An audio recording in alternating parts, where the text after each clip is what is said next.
Good afternoon, everyone. My name is Hanada Al-Masri, and I'm an associate professor of Arabic and the director of MENA at Denison University. Today, I will be co-moderating this session with my colleague, Dr. Mareike Herrmann. Today's panel is on community-based and experiential language learning.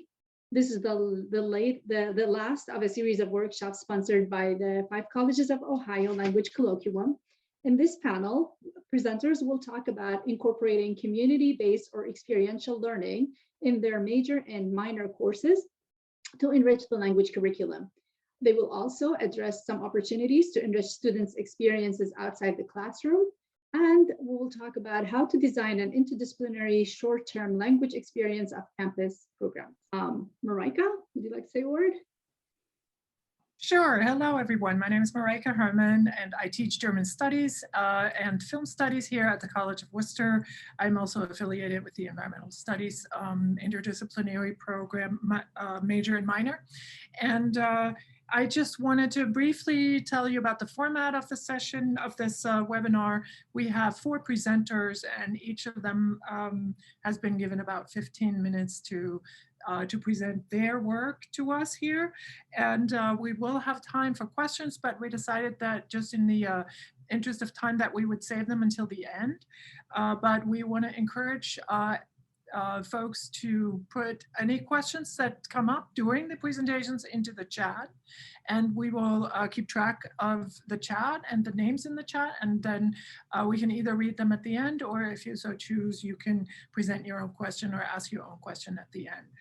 So that is that. We will also, so hopefully we'll have about 15 minutes at the end for discussion, and there should be about 5 minutes or so at the very end for an evaluation, a very short survey that we would like to ask participants to fill out, again, before we conclude our webinar.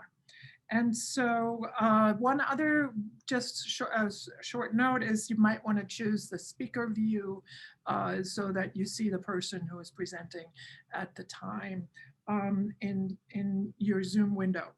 All right, and so I'm going to go ahead and introduce our first presenter. Our first presenter is Clara Román-Odio. She is the recipient of the Senior Faculty Trustee Teaching Excellence Reward in 2017. She joined the Kenyon faculty in 1992. Professor of Spanish, Latin American literature, and Latino studies, Román-Odio's research aims at understanding the impact of decolonial theory, critical gender and race studies on cultural productions from Latin America in the US-Mexico borderland. Her scholarship in transnational feminisms and oral history examines how women of color help to shape and transform the spaces where society produces its laws and social norms. The author of several books and numerous scholarly publications in her area of expertise, Román-Odio recently had her Ohio Humanities digital exhibition, Latinos in Rural America, included in the Smithsonian Institution's Traveling Exhibition Series. All right, so Clara, I will turn it over to you, and the title of your presentation is Becoming First Generation and Latinx Experiences. Thank you so much. I want to take this opportunity also to thank you, the Ohio 5, and Ben, and the entire group, Cheryl Johnson, because he has supported many of my projects, and I am immensely grateful for this consortium. I also want to thank Joe Murphy from the Center for Innovative Pedagogy at Kenyon College that funded this project that I'm going to be speaking about, and Ashley Butler, the digital instructional technologist specialist at the center, who helped train my students in this project. So to begin, I want to give you a brief description of the course. This is Spanish 381. It's an advanced contemporary literature, Latino literature and film course. In this course, we explore in the target language, in Spanish, the experiences of Latinos in the United States and the idea of borders as conceived by Latino writers and filmmakers who have lived between cultures, territories, and value systems. We study the Hispanic, Indigenous, and Afro-American traditions with special emphasis on Mexican-American, Puerto Rican, New Yorican, and Dominican-American literature. Regarding learning objectives, that's slide number 2, Hanada. To learn theories that anchor U.S. Latino identities, including the notions of cultural hybridity. Let's go to slide number 2. Course description, next. Next, great. To learn theories that anchor U.S. Latino identities, including the notion of cultural hybridity, cultural contact zones, the notion of pan-Latino, trans-Latino imaginary, and Mesoamerican, the Mesoamerican philosophy of Nepantla, translated roughly the land in the middle. A second objective was to apply community-engaged learning and digital storytelling as pedagogical tools to connect these theories to real-life experiences in the local community. And number 3, to improve oral and written skills in Spanish. Next slide, please. Regarding the main content of the course, we read 5 novels, we read 15 critical articles, watched foreign films, and developed a community engaged learning project using digital storytelling. Next. The project was entitled Becoming First Generation and Latinx Experiences, and it centers on personal experiences as subject of analysis and as means to facilitate the construction of new social knowledge. Students captured in digital story form the experiences of first generation and or Latinx students at Kenyon College and explore together with Mount Vernon High School students who were enrolled in the Kenyon Academic Partnership Spanish class, an advanced Spanish class, the themes of bilingualism, cultural contact zones, and Nepantlismo, or the land in the middle, through both literature and digital stories. Next. I use 3 methodological approaches. I use oral history, community engaged learning, and storytelling. And using these elements, students documented the role of radical resistance that first generation and Latinx students played in the emergence of sustainability of their identities. The complete stories and materials can be accessed in Digital Kenyon at that link that you can access later. I will show you some examples at the end of the presentation. Next slide.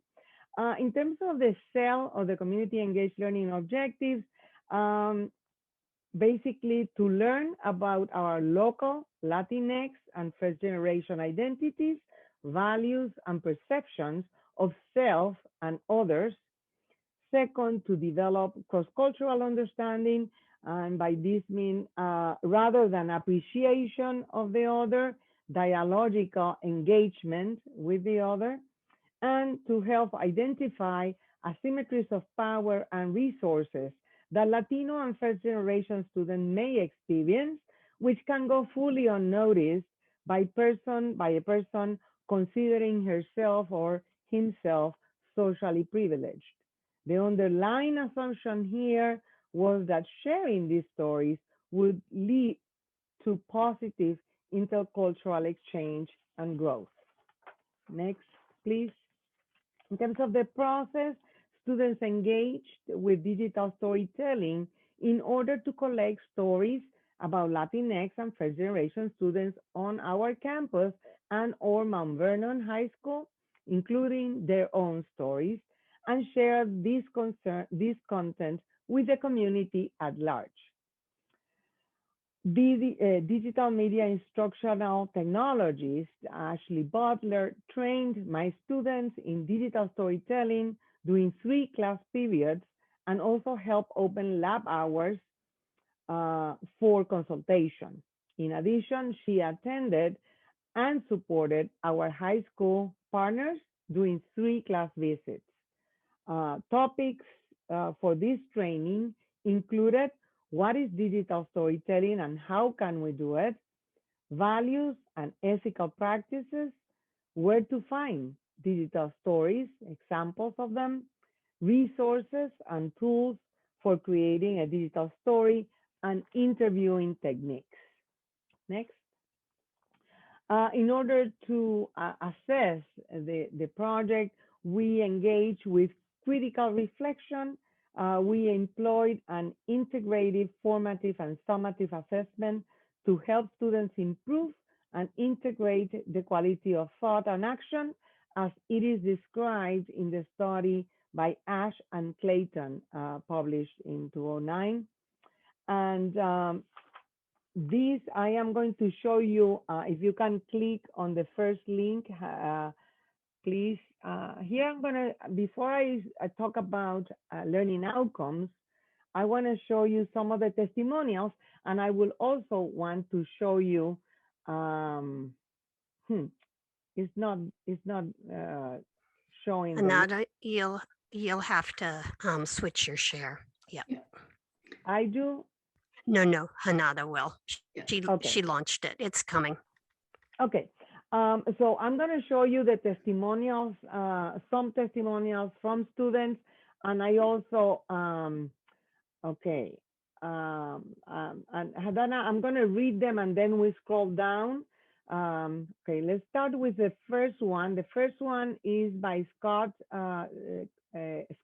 Crowell, and she worked on a first generation digital storytelling about herself, her experience.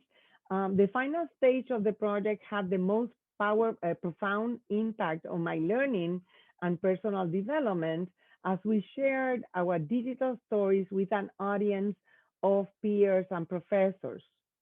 I felt like my voice was being heard by the very community that my shame had for so long inhabited. I was a cross-cultural diplomat and an intellectual coyote, bridging the gap between my polar communities. In light of this learning, I will go forth in my life with an attitude of transparency about my identity as a low-income, first-generation college student. I will share my experiences with the knowledge that they can, in fact, effect change. The second is by Jonathan Palacios, a Latino identified student. The value of feeling that my identity has a place in an academic setting has to be seen in relation to years of learning a Western canon that does not speak to my experience. The retelling of our story has empowered us to find belonging while providing us with a wealth of techniques to analyze stories that we can apply for the rest of our lives. And the last one is by Danny Hoffman, a white student who worked as a facilitator of eliciting the stories in her group. Presenting these stories publicly turned our class project into a political statement. We open up a space in the Kenyon community for these perspectives to be heard. And now each of us has a slice of someone else's story residing inside of us. We can evaluate my personal experience in the active-passive role of storytelling by measuring my contributions to the project. In each step of the project, I made important contributions, determining the interview questions, conducted the interview, editing the written story, adding images and sound to create certain emotions around the story, while presenting the story publicly was a political action My role in the creation of the story was political as well, because I had to leave my own perspective behind. I learned what it means to be an ally in storytelling, which is one of the most powerful ways to decolonize identities and complicate the images we have of ourselves. If you please scroll down, I'm going to show you now one of the stories, with the one entitled Rooted. The first one is by Samuel Canseco and Jorge Spagnuolo. So if we can, oops, how do we need to download that or to show it? Wait. Do you want me to download it? Oh, let me see. Oh, no. Scroll. I'm sorry, don't download. There it is. That's Okay. the video. Thank you. Yeah. Can you hear the sound? Yes. My name is Samuel Canseco. I was born in sunny San Diego, California, and in my family, I am part of the first generation to go to college. My parents believed that in order to get a better life in this country, I had to attend college. Being a first-generation college student for me meant that I had to sit during my school conferences in order to translate for my parents. It meant that I had to wait to get picked up from elementary school at 5 p.m. every day because my parents worked until then. It meant that I had to landscape every Saturday and every summer with my father to earn a living. Neither one of my parents attended high school, but they wanted to make sure that their kids continue with their education so that we didn't have to work under the hot sun like them. Despite my parents not being able to help me with my homework past 4th grade, they always supported me in every way that they could. I detested being picked up at school in a gardening pickup truck. I was embarrassed if people found out that I slept in a living room with my brother, or that my dad was a gardener and not a doctor or lawyer like most of the parents of kids in my school. I was ashamed of my culture while being in a school where I was the only Hispanic in my grade. I started to drift away from regional Mexican music and attempted to fit in my new high school as much as I could. I found myself wearing a mask that was created in hopes to fit in, but rather than helping me, it was causing pain and self-hatred. I'd become a completely different person while wearing my mask. I became a ghost. I was lost. After seeing my parents work endless hours under the sun in order for my brother and I to have what they once did not, made me realize that being ashamed of my parents' hard work was not the solution. It was time for me to remove my mask. I then returned to my true rooted self and continued to listen to my Spanish music. I began to be a chambelán at quinceañeras and wasn't afraid to show people of who I was. Being rooted to my culture brought me joy for the first time while being in a predominantly white school. So I became a regional Mexican band singer and the vice president of my school. Being rooted in my culture shifted self-hatred to joy and inspiration. In those roots, I found my true self. Rooted, I am a successful, maskless, unashamed Mexican American. So let's go one more slide, Hanada, please, about the learning outcomes. If we can return to the PowerPoint for one more minute. Scroll down. There. Oops. Learning outcomes. There. So in terms of the learning outcomes, I tried to summarize what happened here. A lot of things happened. So basically, I will say that students learn to summarize, or they summarize in writing and video Latino and first generation perspectives through active listening, interviews, and digital story. They applied academic disciplinary theories to real life experiences, the local, Latino, and first generation identities through deep reflection. They documented the experiences of Latino and first generation students on our campus and Mount Vernon High School. They framed issues of poverty, marginalization, cultural borders, according to multiple perspectives through critical reading and reflection. They developed editing skills, textual and digital, and they reflected in writing on their course experiences, learning, and impact on their transcultural outlook. So thank you very much. I will entertain questions at the end.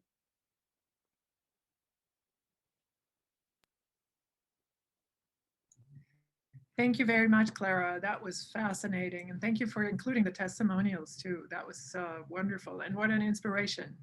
I might steal some ideas. So, all right, we'll save some questions for the end. And I think it is my turn, right, Hanada? Yes, so I'll be happy to introduce my co-moderator again. Dr. Herrmann will talk about designing and creating buy-in for faculty-led short-term language programs. And meanwhile, for the interest of time, I will put the description of her talk in the chat. So please, the time is yours now. All right, thank you. All right, so I am going to share my screen with you. Did that work? Okay. All right, so thank you all for joining us at this beautifully sunny late Friday afternoon. And I am coming out of sabbatical as well, just like Sarah, and I'm like Clara, and I'm a little bit unused to doing presentations at this moment, but I will try my best. So Mareike, you actually are showing your speaker note slides. Do you want to just swap in the upper right hand or use slideshow mode? Yeah, right there. yes. In the left hand, sorry. Yep, that's it. Is that it? Okay. Yep, now you're good. Excellent. I need the team here, so I appreciate that. All right, so I'm going to talk about designing and creating a faculty-led short-term language program that I just had. I'm glad to have had voted on by the faculty, so it's going to happen bearing, this is supposed to happen in May and June of 22. So hopefully by then we will all be able to travel again. So a quick overview of what I want to talk about is just briefly a little bit about how this all began, how I went from hesitation to collaboration. Then I want to talk a little about the course description and the design. I will share some course assignments with you. Also, I had originally in here the experiential learning best practices, but I threw them out, so they should be gone from this because it would take too long. But I will refer you to a website that if you're interested in experiential learning, you might like to take a look at that. And then lastly, I will talk about embedding this course. We call these short-term travel courses TRECs in a new pathway that has just been approved at the college, Environmental Communication and Action. So here is here at the beginning of my presentation. I'm going to talk a little bit about how I was initially very hesitant to do a faculty-led sort of travel course with students.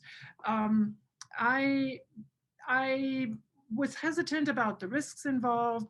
I was skeptical about the payoff and whether German students would actually learn enough on a short-term, during a short-term travel course. I was worried that it might be just too touristic. So in my, 30 years of teaching, I've never really wanted to touch it. And I thought, I think a lot of us maybe feel similarly in language teaching that, these short-term courses can really only sort of deliver so much in terms of language learning. But so I did decide to try it, and what I considered was the potential payoff, particularly the idea that perhaps we would boost enrollments, especially in upper level courses, because this course is meant for students who have already completed their first year language sequence, and also to inspire students to continue their language study and to do longer study abroad experiences, to sort of have this be a sort of an entry point for them into an experience abroad that they could then, if they wish to, sort of deepen during a semester abroad, hopefully. For me, though, I had a couple of bottom line issues that were really important to me. If I was going to do this, I would like to select students or choose students or target students who are well prepared linguistically and who are interested in the content matter, and who don't just want to go as a tourist. So obviously touristic, there's nothing wrong with tourism, but so that was one issue that was important to me. The other one was that I wanted to collaborate with another person, with a co-leader, to share the responsibility so that I wouldn't be alone with a big group of students abroad. That was important to me. And then the other part was that I wanted to travel to areas that I'm somewhat familiar with, just because of logistical issues and being able to navigate the transportation and, you know, having resources locally. So those were some of my bottom line. And I would recommend that anybody who, some of you might have done this already, but if you haven't and you're considering it, come up with some sort of, you know, bottom line issues that you really, that you really want to be in place. So what I then did is I participated in a year-long faculty learning community at the College of Wooster. This was organized by our experiential learning dean, associate dean, and by the Apex director, and we had participation by the off-campus study director. So I had some expertise, quite a bit of expertise, and I had a group of people to work with. So it was basically a group of 8 faculty members who were all working on their own experiential learning projects, and we met monthly, and we actually worked on designing our projects during those meetings. And we also got some really valuable information from some of these experts. We were pointed, some of these resources were pointed out to us. We had some readings, so that was really helpful to me. Also, we came with a little stipend. That's always nice as a motivator for us, you know, for designing and doing something different and that different than you've ever done before. So the benefits of this participation, I think, are pretty obvious. We had a collaborative environment, access to experts, and really, most importantly, there was time set aside or built into this community to work on that project. So that was kind of what pushed me over the edge. And so here's the course that I developed. It's entitled Sustainability and Green Living in Germany. It's it will be a 3-week experiential learning course in 3 distinct locations throughout Germany. And it'll be focused on 2 distinct goals. One is language skill building, and the other one is sustainability and green living practices. So that's more of a cultural goal. I'll talk about specifics related to those goals in a little bit. And there's a prerequisite, and that is that students will have completed the first-year sequence of German, or they could join if they're at a higher point as well. It'll be taught in English and in German. Track participants will learn and experience how German citizens, institutions, and businesses have incorporated sustainability into their everyday realities. We will do both classroom learning, although really less traditionally, on-site lectures by experts, and we will do this sort of important, to me, this really important aspect of experiencing what it's like to walk and bike through cities and landscapes in Germany, and then to reflect about these experiences. And so in terms of the German learning, students will be tasked with speaking German in very specific activities. So they will have little tasks that they will have to complete, such as ordering food in a restaurant, asking for directions, navigating public transportation, and then conversing and speaking German during our excursions in the natural and in the built environment. There'll be lectures then doing site visits to specific places where we will learn about different aspects of sustainability in Germany. These are the locations. This is my Germany map here. We start in the very southwest, in the bottom left there, in the city of Freiburg, in the very close to the Black Forest area. It's a very important sort of green center of Germany. The Green Party has been governing in that state for quite a while now. From there, we will take the train after about a week or so. Actually, it's almost a little bit more than a week. We will take the train up to Berlin in the northeast. Via Leipzig, we will do stop in Leipzig. And in Berlin, we will stay 5 or 6 days, and we will focus mainly on urban farming practices. So that's our main focus in Berlin. And of course, we will visit some important historical sites as well. And from Berlin, we will take the train and go to a rural area in northern Germany, a beautiful sort of slightly hilly landscape in what's called the Lüneburg Heath. And so that is an important area to activism in German environmental movements. So they speak to some environmental activists and get sort of that perspective while also exploring the natural environment. And I have a few pictures for you to see what we're aiming at, what we're looking to see here. This is in Freiburg, a solar installation in the Vauban district.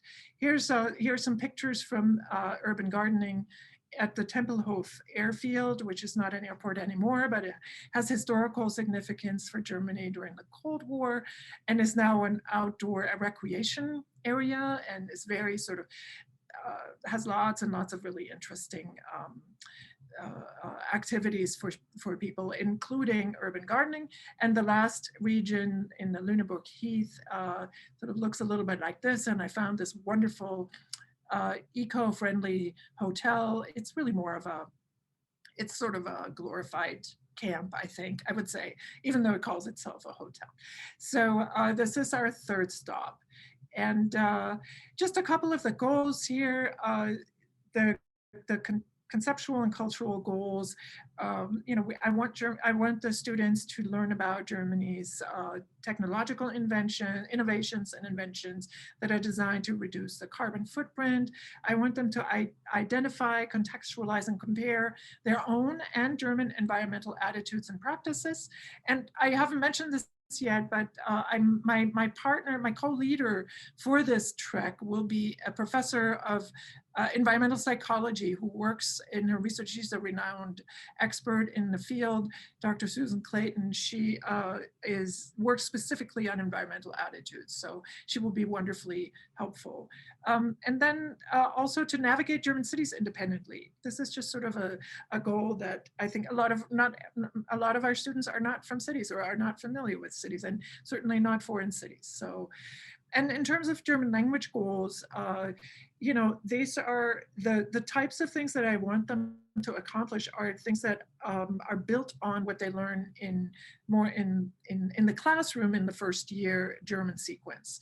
So, so again, I already mentioned the sort of tasks that I will be giving them, and they will also keep track of new vocabulary and new phrases in a journal that they will keep, and do some shorter writing assignments.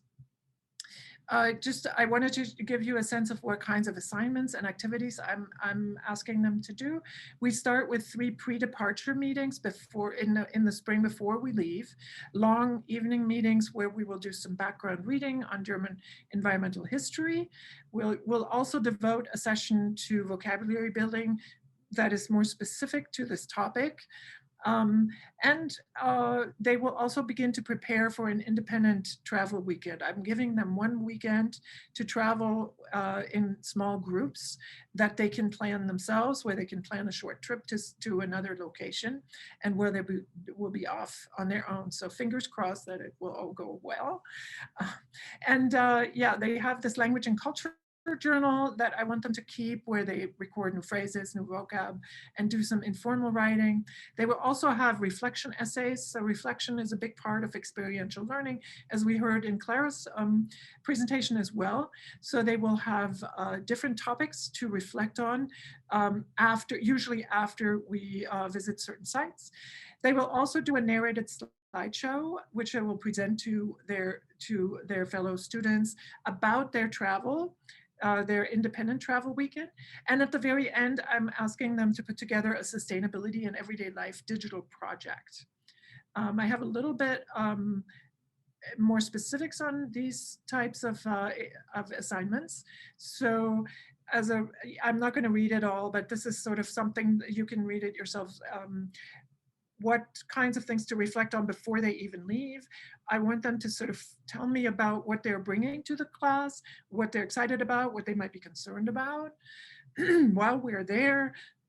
As an example, while we're in Freiburg, asking them to connect sort of theory and practice, what they've read about, maybe what they've heard someone lecture about, and how that sort of connects with what they saw during a tour, doing a sustainability tour of the city.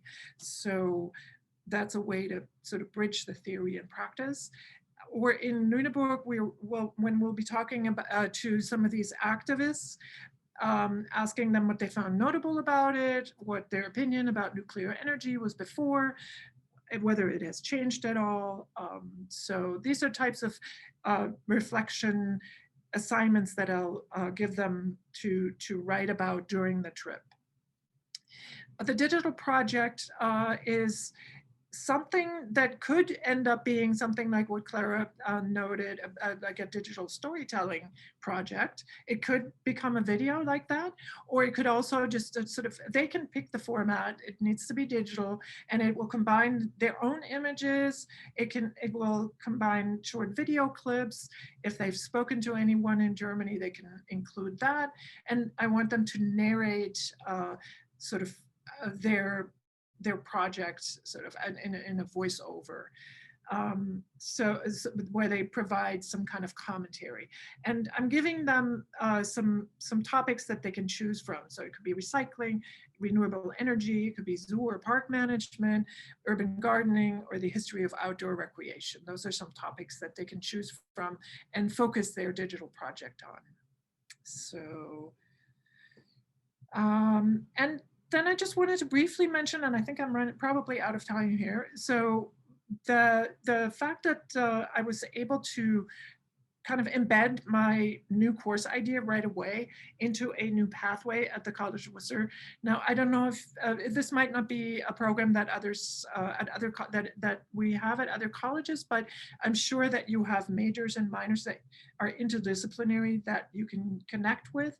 Really, the point of this is really connecting language learning with learning that takes place in other disciplines, and to show students what the connections are.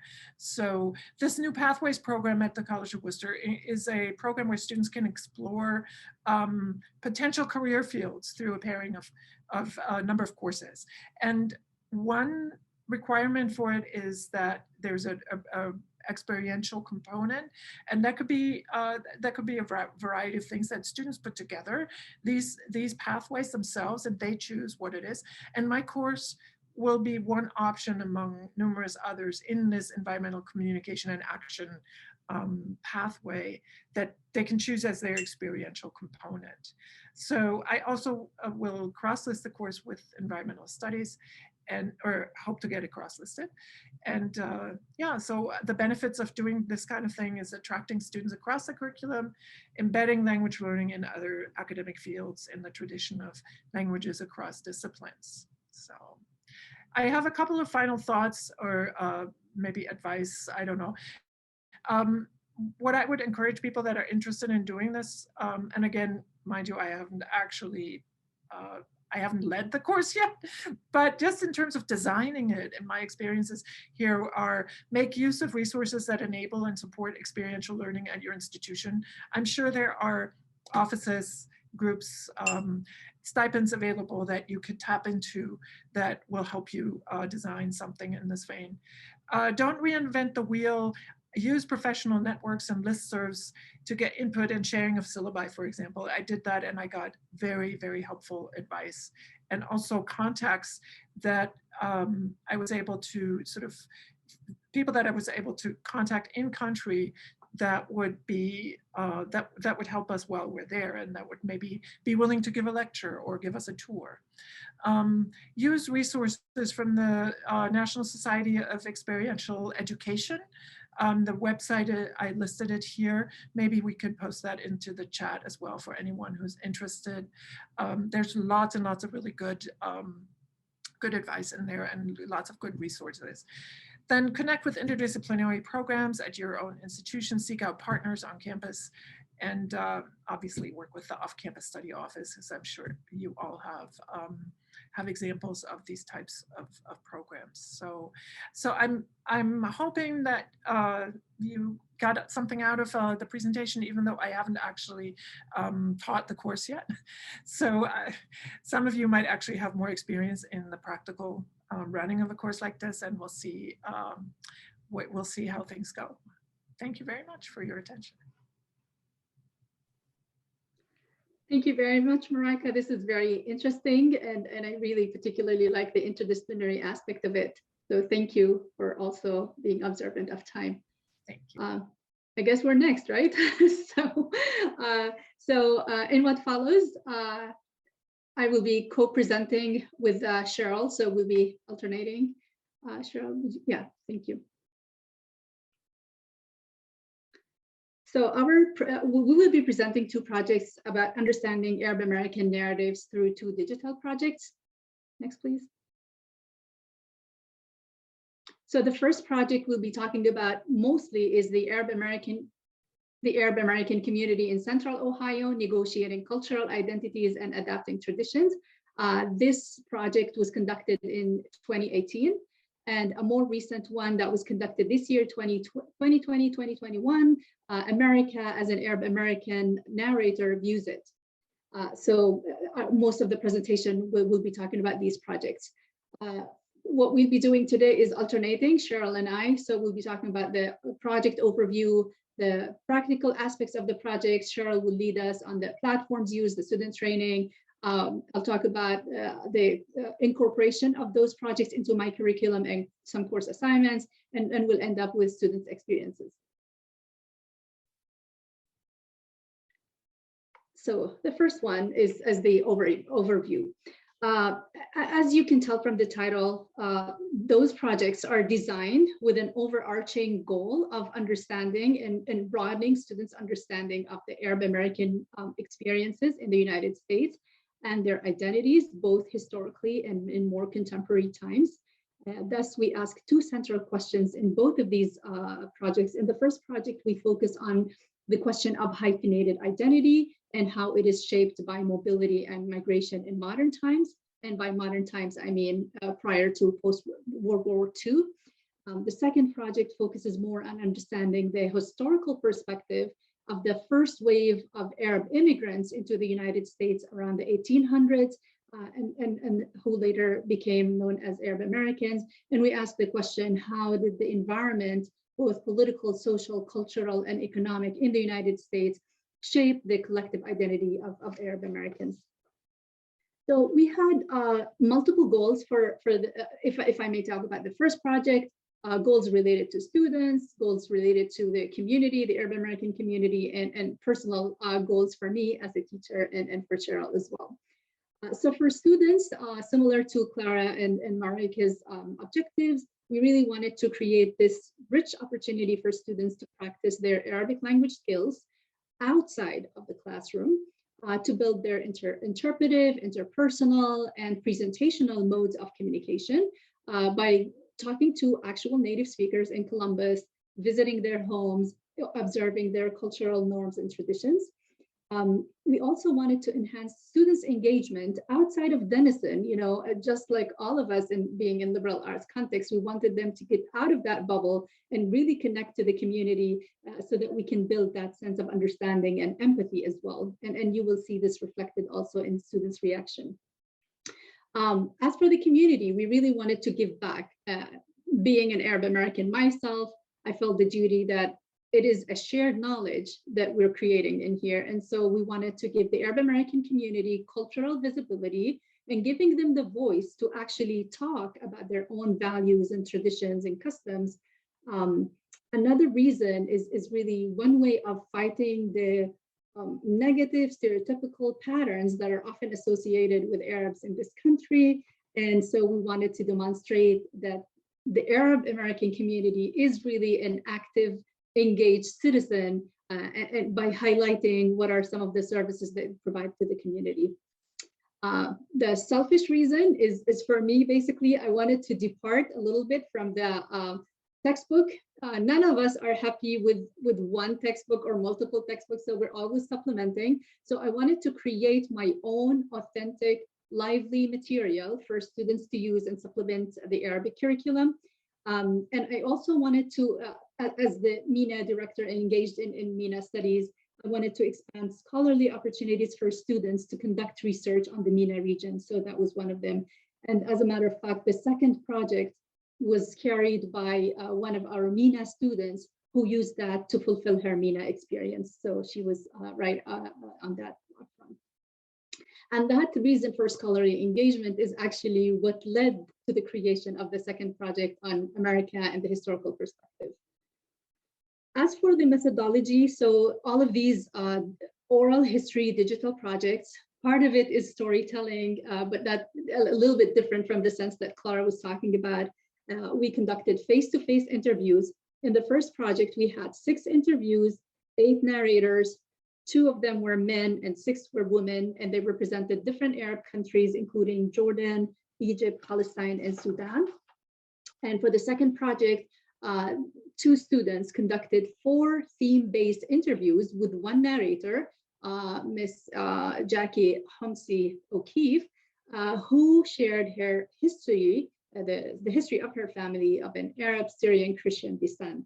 And they settled in New York, and they were among the newcomers of Arab immigrants into the city around the 1800s.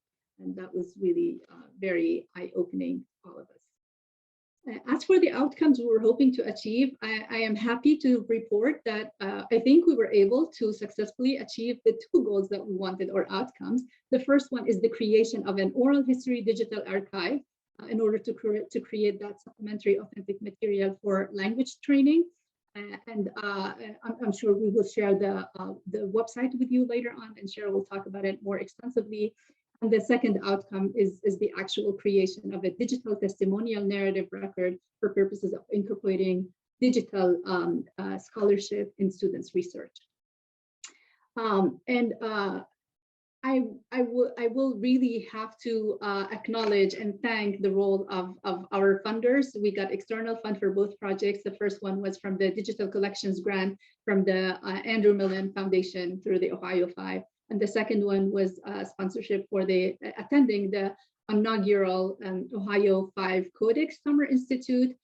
So the second project was a product of participating in that institution. As for the contributors in both projects, so next slide, please. It actually takes a village to have these digital archives ready. So we had faculty and staff. Cheryl, of course, was very instrumental in helping us through this project. We have Deborah Andriades as the deputy director, who was responsible for hiring students and paying for them. Although this project and all students participated, the 9 of them participated not knowing that they will be compensated. And then when we saw that interest, so it was purely voluntary basis, let alone they knew they will not be taking it for credit. So it was just pure interest. And the student interviewers that you see here, they're basically, all of them are sophomores, except the 3 of them were juniors. And they were from a variety of disciplines. We had somebody majoring in cinema, in theater, international studies, pre-med, econ, econ and international studies. And of course, on the right-hand side, you see the Arab American community interviewees, and we are forever grateful for them and for their hospitality and for really opening their homes and their hearts to tell the story. So that was the project in 2018, and the contributors for the second and last project, same faculty and staff team. Then we have Maddie Baker, who's a senior, and Eric Baranjan, who is a sophomore. And of course, we are also thankful for Jackie O'Keefe, who used to live in Granville. And the project was designed so that we can have face-to-face interviews. Due to COVID circumstances, we had to change the methodology a little bit. And so we switched to Zoom because she has moved with her family to Chicago. And I'll turn it to the second part. Cheryl, please go ahead. Thank you. Okay, so we'll go ahead and take a look at the project phases. Of course, at the beginning, we're setting up and preparing things, creating areas within the Google Drive where we can store everything and share it with the students involved in the project. Next, we had a training period with the students, and then phases 3 and 4 were parallel, setting up the platform for where we would store all this data.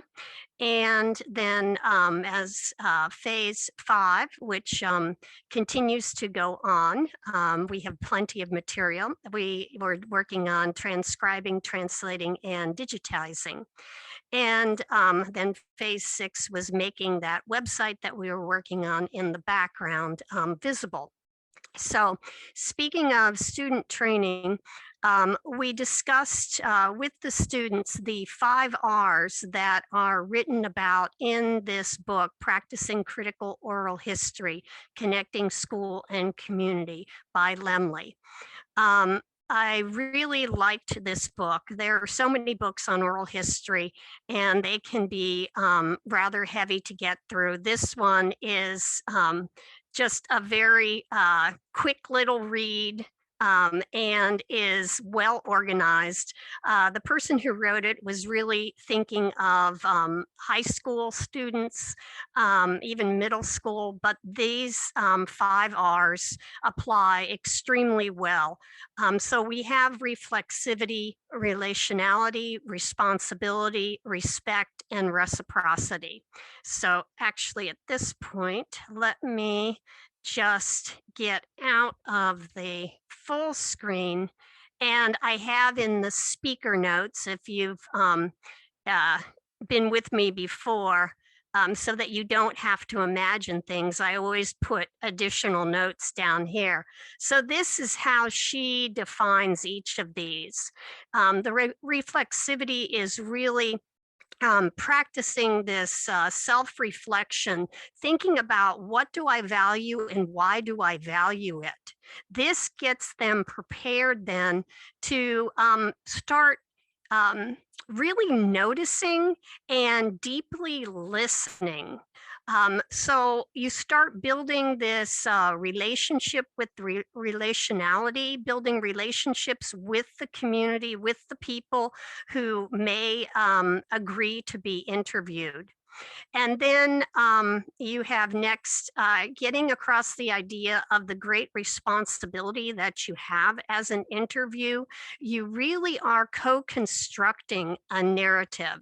It is not only you as this interviewer, but also the interviewee.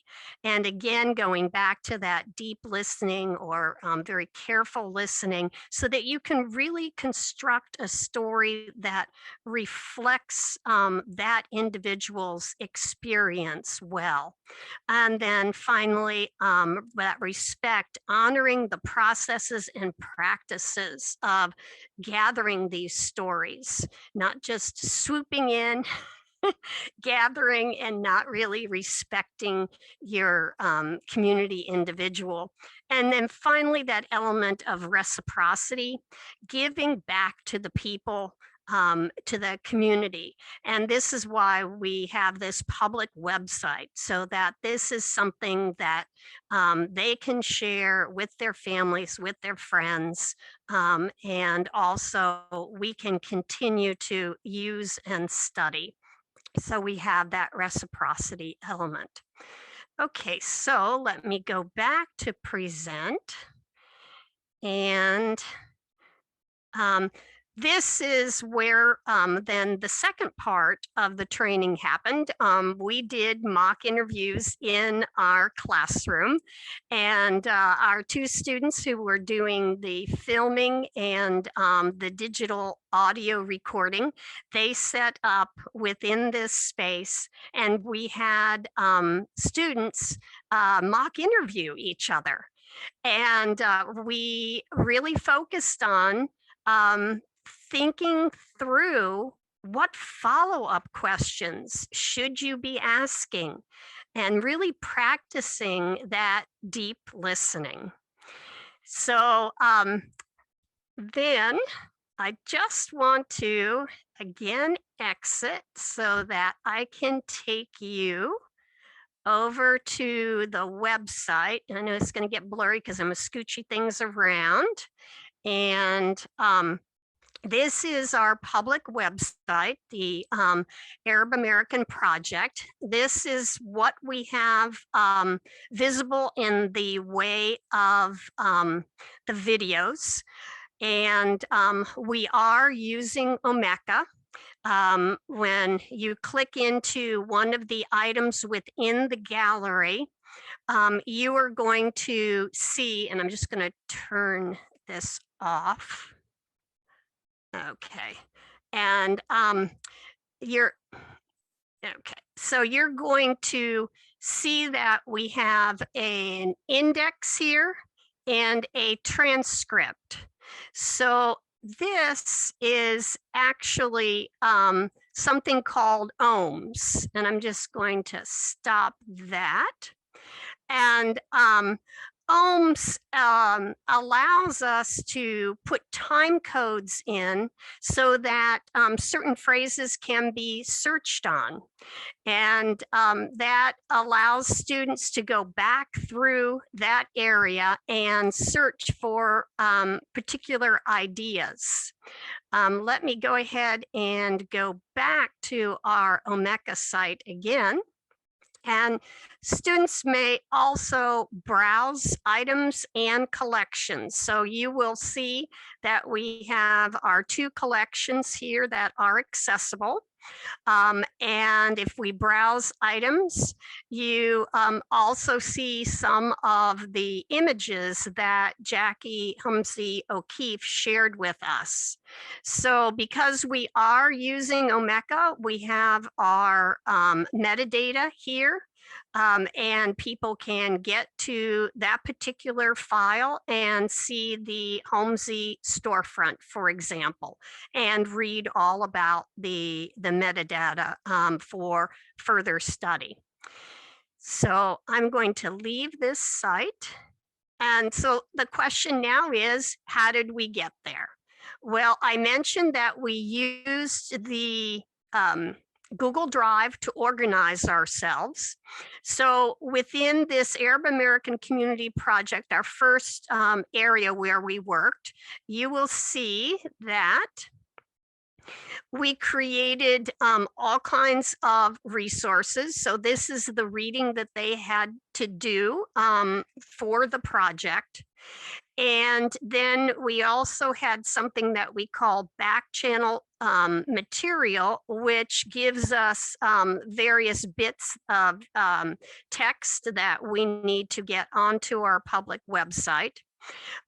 We also have within the data the video and audio files, and we have our interview schedule and the abstracts for the interviews that go in as metadata, our transcripts, and our translations. So this is shared with the students, and they pull down or open up a transcript and they just work away in that Google Doc, and same thing with the translation. So that is our organizing vehicle.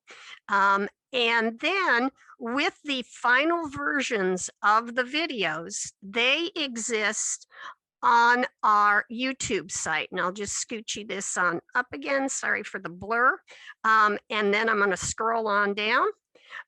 You will see here that we have all of the videos that are ready for public consumption in a playlist from the Arab American interviews. And then from the second project, the 2020 project, we have all of Jackie's within a playlist. Those URLs are then put into Omeka. People can find them here. These are public. They don't have to go through the website. Then these URLs are also put into what I mentioned before, which is ohms. And ohms is a is a product that actually a Denison graduate helped to create. He works at the library system at the University of Kentucky, and this is free. So you just request a free account, and this is where you can put in more metadata. You do the indexing. So when I first went to that video and you saw the topics below, I could jump to any of those topics. I could search to any of those topics. This is where you put those topics in. So with Lubna's, you see at this point, I've only got one Arabic phrase. So this is something that can continue to be worked on to get the translation in. And then finally, if we take a look over here at the sync, this is where I put in and students put in. I had Muhammad, who's now graduated, one of the students, sit and put time codes in for me on the Arabic transcript. So this is something that's very doable for students to work on too. So that gives you a quick idea of all of the parts to the project. So let me close that out and we will move on. Whoopsie, try that again, sorry. Okay, and I'll present. Okay, part 3. Thank you, Cheryl. If you can keep going, please. So basically, the way I use these projects, so it was, if you can go back one slide, please. So the creation, the first creation, the cohort of students who worked on the translation, transcription, actually conducting the interviews, that was 2018. In the fall 2018, it was ready. And I used it 4 iterations. So the last one, so fall 20, and this is for the advanced conversational Arabic class. I used it for the intermediate, the 4th level of Arabic class. And then this year I'm using it for students as well. And I created digital tasks that go hand in hand as supplementation for the textbook. So the way we go about this is like I have 60% of the overall grade that covers the traditional assignments, quizzes, homework assignments, midterm, transcription, video, and so on. And then I have 40% of the grade for the digital tasks that would follow. And I wrote some of these tasks here. Some are for the advanced level, the conversational Arabic level that were more advanced. And then I changed that into other iterations to suit the intermediate students. So for each task, student would get, based on the task, either 4 weeks or 2 weeks. And we start after the first month of classes where students come back to their language skills and it's time to push them forward. So this semester, I'm asking students to create a database. So what they'll do is, we had 6 interviews. So I would assign 1 interview for each 2 students. They will work as partners. And very simple task, listen to the interview beginning to end. Some of these interviews are mixed. Part of it is in Arabic, other parts are in English. And they have to create that database in Arabic. So what is the name of the narrator? Who did they come with? Which city did they travel from? Do they have children? Do they have relatives? So very simple questions, but they have to listen over and over and over in order to get that to me. For a more advanced class, I asked them to do an abstract, which is like a timed outline, which was Cheryl referring to. So students helped create that. They would listen to segments. They have to decide when did this segment finish based on the topic. And then they would say from minute so-and-so to minute so-and-so, the narrator was talking about this topic. And so this is what I mean by the abstract or timed outline, depending on the level of students. The second task was interview highlights. So basically students would listen again to their assigned same interview for the second or third or fourth time. And they will have to identify a range of 1 minute of what they think is the best part of the interview, the strongest, the most interesting to them, and 1 minute that they think is the least interesting, the most challenging, or they didn't like it for some reason. And then they have to reflect on this. So they do these reflections in English, and I choose 1 minute to be translated into Arabic. And let's see, another for another level class, the same, instead of doing that highlight, they can do indexing. So they listen to the chunk and they have to give me 2 or 3 keywords. So again, we encourage students to do the, sorry, I think we're running out of time. So students will go back to these interviews and listen over and over. For the annotations, they have to go back to the same interview and dig into the names of places and the times. And then I would choose only one place and one time to be written in Arabic. So for this task, they have to do further research, and they come back to me in Arabic. And the last one is the creation of a digital exhibition. For the first project, we used ArcGIS story maps. And for the second one, we used Scalar. And along with these tasks, we have a reflection task that students would have to respond to in English.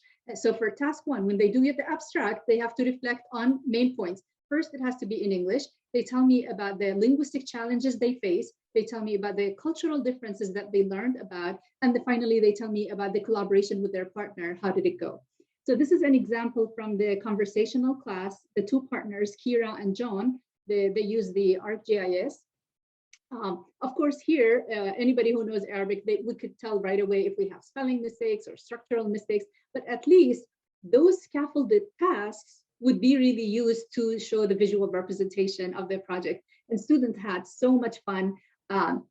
Technologically speaking, I had to do nothing because all I said is like, okay, this is the ArcGIS, read the manual, figure it out, give me the final product. And of course, this was my role, but then I would send them from the background to Cheryl, and I'm like, oh, she can help you with that. So thank you, Cheryl. Another project, if we can just quickly show, this is the most recent project on Jackie O'Keefe, and this was a Scalar book. So although Maddie and Eric worked together all the way, step by step, they were asked to create their separate Scalar books. And this is what Maddie chose to do. So she created all of this. She chose to incorporate the images that she liked. She even took all of those 4 themed videos, and I think she edited them into 30 segments to choose her research project. So these are some of the examples that she have. And then she ends her book with a personal reflection on the project and what did she learn, and what are some of the recommendations. And I think one interesting thing she mentions, because Maddie is actually not a US citizen, she is a citizen of the United Kingdom, Britain. So she didn't really understand, why do Americans of different origins are taking pride of talking about their family histories and identities. She did not realize this until she did the project with Jackie, and that was like the aha moment for her. So I was very happy to read that. Do you think we can show Eric's project? So Eric shows also a different format for his Scalar book. As you can see, he chose to put it in chapters. So it's also a different way of structuring the project in here. We can click on that. He did his research outside. So the idea is to co-construct the narrative. So they hear the personal stories and family history from Jackie, but he needed to verify those facts through actual research. And so you could see the documentation that he's putting in there. He even used, like in the first page, and he embedded a map into that.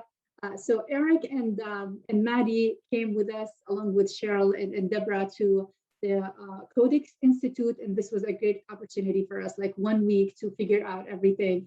They even had some training on how to use Scalar. Cheryl, would you like to move to, I don't know if we have, can we steal 1 or 2 more minutes to share some of students' reflections? Mareike? Yep, okay.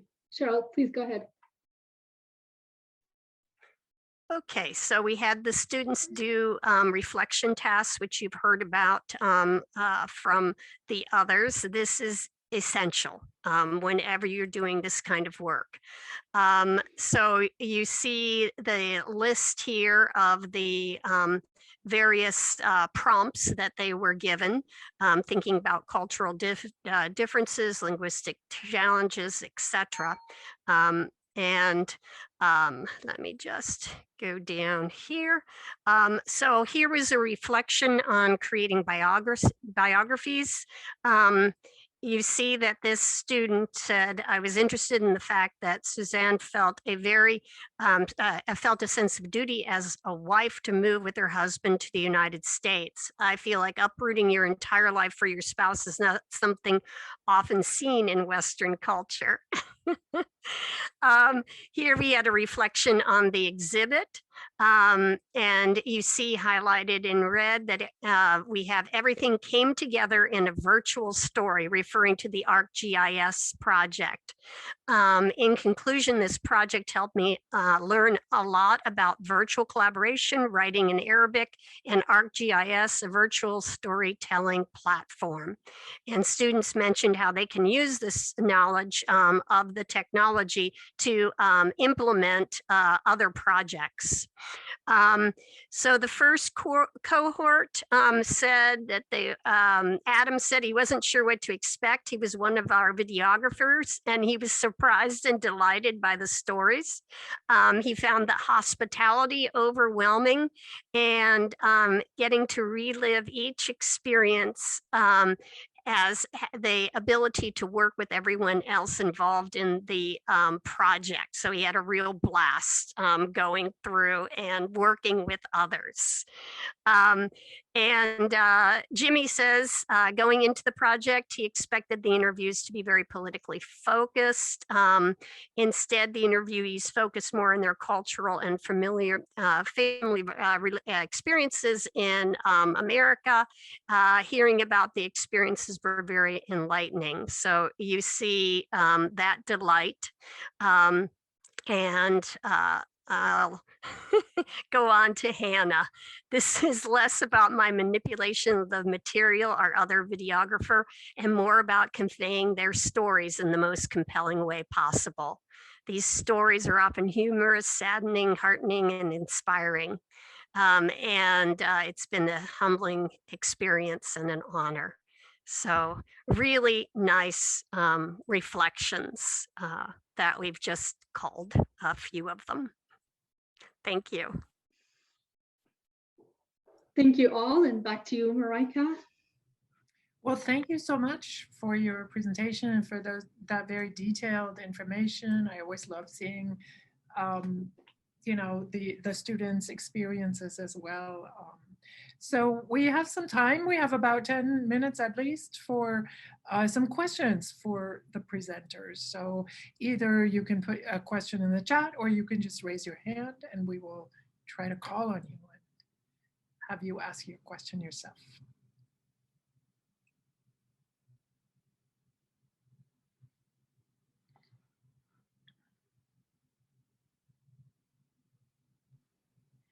Bye, please, go ahead. Yeah, I thank you all for the presentations. I learned so much from every single one of the presentations. It gave me some ideas. I'm thinking not only for teaching at Kenyon, but also I'm thinking about the possibility of incorporating this community-based learning in the studying abroad. I think, Mareike, you talk about your example. So I learned so much. I have one question for Hanada, that is for the less common languages like Arabic and Chinese. I see you involve your students at intermediate level. I tried that myself. Sometimes the linguistic competency seems to be an issue. Is at the intermediate level, they are not totally prepared to conduct a meaningful interview with the native speakers, especially people who have not had much experience with students who are learning Arabic or Chinese as a foreign language. I see you have a very nice plan about in certain parts, they can do it in English. In other parts, I see for the pop-up windows, it's nicely designed so students can use Arabic at their proficiency level. But my question is for the actual interview, how to prepare them so that they can have a meaningful interview, a conversation with the people they interview? Thank you very much, Bai, for this very important question. And you're absolutely right, especially with critical languages or less commonly taught languages, it's very hard in terms of reaching a superior compared to French or Spanish or even German. The curriculum and the approach we follow at Denison is the communicative integrated approach. So in Arabic, we have this very specific challenge of diaglossia. So we have modern standard Arabic as the language of the media, the language of reading and writing. And then we have dialectical Arabic that is spoken across the Arab world. Although I teach the Levant, but Levant includes Jordan, Syria, Lebanon, and Palestine. And we have all of these regional differences as well. But this is how linguists categorize these. So we do this same approach in my curriculum, where students know how to speak and how to listen using the dialectical Arabic, and then they read and write in Fusha or standard Arabic. So they have been trained at least for 4 semesters using this approach. So when we go out for the oral history digital project, students need to speak. So they need to emphasize their interpersonal skills. All the preparation that they have done, the Zoom projects, they do it from the first month when they enter. And of course, it's level appropriate, right? So when I ask students to conduct an interview, to talk to each other at the beginner or low beginner level, it's different from beginner at the advanced level, right? So that's one part of it. The other part is, so other than students' comfort with speaking more than writing, especially at the beginner/intermediate level, they begin to pick up after they finish intermediate level and focus more on Fusha or standard Arabic. With that said, again, with the training that we had, we create a list of keywords. We had a central question for each project. So when we talk about identity, they needed to know these things about Hawiyya and all of that. And the last factor that enabled really students to have that confidence to speak is they are the interviewers. And an interviewer usually asks a very simple, straightforward question, and we hear the narrative from the rest. So the question might take less than a minute, whereas the answer might take 5 minutes. And that played to their favor, and it gave them that confidence. So a simple question would be, can you tell us a little bit about where you come from? So this is a beginner level student, right? A question, where did you come from? Do you have family? Tell me about your family. So these are really very simple questions, but then we give them. So when they talk to native speakers, the native speakers, of course, are competent enough and they want to tell that story. So that was one of the key points to give students that confidence and the training they get in class. Great, thank you. Yeah.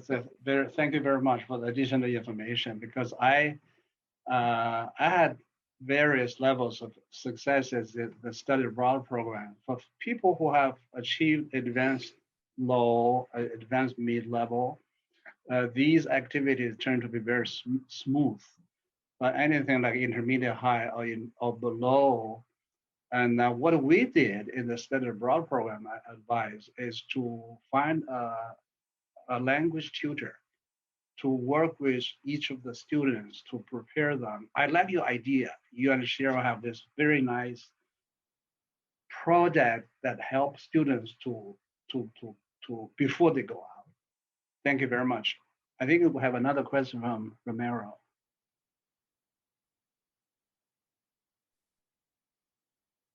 Rami? It's on the chat box. Romero, would you like to ask your question yourself, or should we read it for you? You just have to unmute yourself. Go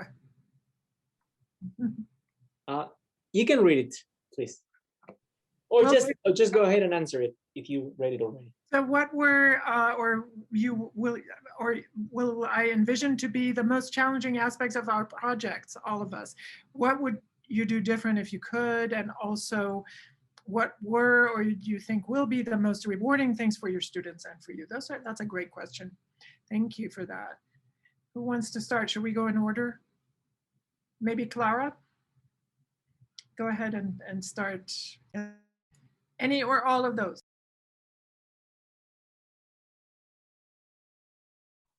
Unmute yourself, Clara.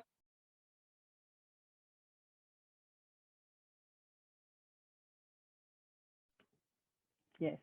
I taught this course in 2018, and it is always difficult to remember details. It's 2021 now, but I think that the most challenging aspect was the interaction in a way with the high schoolers.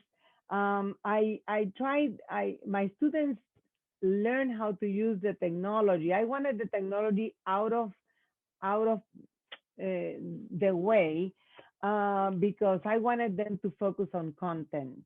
And in order to do that, we read together a collection of stories, and my students created a digital story based on a piece of literature that the high schoolers have also read, and then they created the digital stories. So the high schoolers were kind of passively catching up on what my students were doing to practice the technology.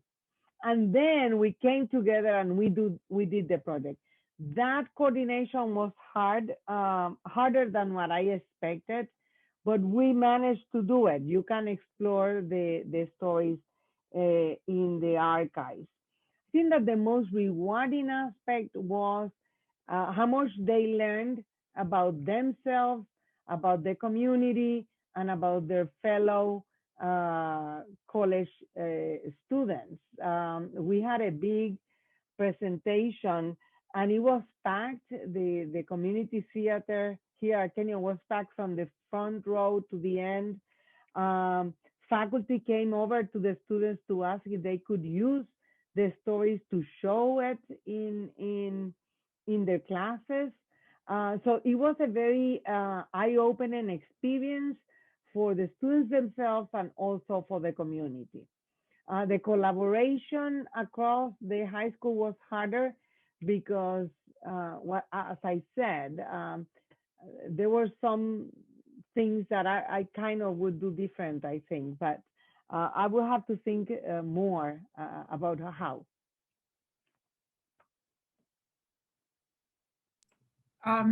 So I'll go next. Since I haven't really taught this course yet, I have a lot of, I have things that I'm, worried and anxious about in terms of taking students abroad. Especially, I think, well, preparing students adequately in a number of different ways. And I don't think it's necessarily just the content. It's, intercultural competency, which they should have gotten some of in the obviously in the first year German course, but it's still a different thing to be there and to engage sensitively and respectfully. But I think really mainly my biggest concerns would be, or challenging aspects of a faculty-led type of course with students are just juggling all of these different pieces while you're on the ground. I don't think you can never be completely prepared for everything. And so, I'm happy to have another, to have a collaborator to help me through that, but, and to help me get prepared as well. So I think that's just, I'm just kind of throwing myself into the experience, and I'm gonna just see how it goes and where it goes. And in terms of what would be the most rewarding things to get out of this, I think I have this idea that for students who are just coming out of German 102, second semester German, that is a really exciting time to actually go and practice some of the things that you just learned. And so it'll just be right at the tail end of that, hopefully, of that experience for most of them. And so, I think that would have to be very rewarding for them. I'm hoping that, they get to put into practice some of that, and also motivate them throughout the year, because we will start marketing this program right away in the fall. and so they might already know that that's something they want to do. So that's really, I'm really excited for the students to be able to have that at the end of their required first year sequence. At the College of Wooster, we have 1 year language requirement. So I think that can only be great. It could also be alienating because they could go to Freiburg and Freiburg people there's a dialect involved and it might be frustrating. So, but that's important for them to learn about and to learn to, ask and to probe and then to reflect about that experience. I think there would be great growth potential for them. So. I'd like to give the opportunity for Shinda. I saw your hand. Would you have a question, please? I have Yeah, a go ahead. simple question about a complicated issue. Yeah. How much do you worry about the logistics? Because it involves living in a different country. Yeah. And do you get any help, outside help? For the financial burden? I've done my best to find places already where I'd like to take the students, where I'd like to have our lodgings, and sort of figure out some of the logistics ahead of time that I can do by researching and by asking people for help. That's one of the points that I made, that really make use of the contacts that you have and ask people for input. Who should I talk to if I want to do this? Or where should I go in this region?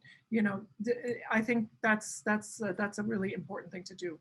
But I do worry about logistics. We do have a study abroad office that is very helpful, and the person that runs it, the director, is very adept. Will be there as a contact while we are abroad. And she will also help identify some places and some ways for us to, maximize that experience. So thankfully, she's done this many times with other people. So I'm trusting that. I'm very thankful for her help so far. Thank you. And if I may add, talking about logistics, but also connecting that to Rami's question, to be completely transparent, 2 things I will have to warn about. Just heads up. I mean, it's completely rewarding, and I would do this 2-3 times more. One is time.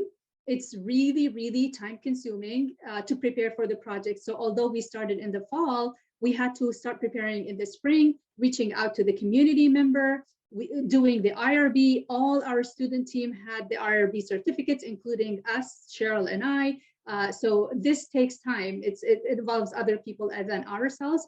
The second point related to time is it really requires a very high level of collaboration among all stakeholders in the project. Some of the challenges we had was around midterm exams, where students were supposed to do the project, but they had to focus on other priorities. So that was completely understandable. There was my sabbatical who came in the way, so I had to find an alternative and hire a project director from within the students to continue the tasks. So that is another challenge. And back to Bai's interview question, within the interviews, although, so like at the intermediate level, students were asking the question, but they felt paralyzed to follow up, or they would misunderstand. And so the native speaker would be waiting, okay, give me more, right? So I was present in all of these interviews, except for one, where the last one, students told me, oh, well, you can spend this weekend with your kids, so we're fine to go. But these are things to consider. But I would highly encourage you to really explore these opportunities. Could be small scale, doesn't have to be really large scale. And I hope all the projects that you've heard are inspiring to you. Clara, please. I wanted to emphasize what you just said, Hanada. I think that one of the most rewarding aspects of this is the collaboration. We work with students, librarians, digital specialists, community members, etc. And it really transforms you as a person and as a professor. So it is a transforming experience. This is not the first time that I have done it, but as you, I will do it again and again, because it is really a really rewarding experience to step outside of the room and of the classroom. And, you know, we spend a lot of time grading silly things. When you do something that really touches a student or changes the community, or you know, there is a deeper gain in this. So it's time consuming, but it's really, really worth it, I would say. And I would like to add, for the chairs among us, you know, people who would have a word in the administration, please, please, please take this into consideration, and maybe in your evaluations of our third year junior colleagues, or even for anybody who's going for review. These are requiring a lot of effort and benefits to everybody, not just the person involved. So these are requiring multiple layers of effort, different from the traditional effort. And I hope that will be recognized during our reviews as well.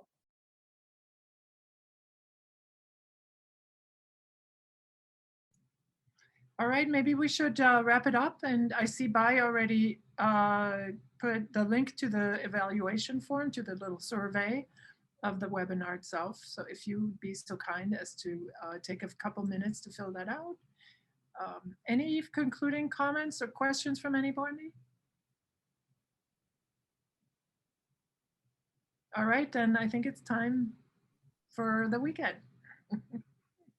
Thank you so much for participating. And thank you, Hanada, and for being such a great co-organizer. And yeah, so thanks to everybody who made this possible. Thank you all, and have a great weekend. Thank you, Cheryl. Thank you, Clara. Thank you, Mareike. Thanks, everyone.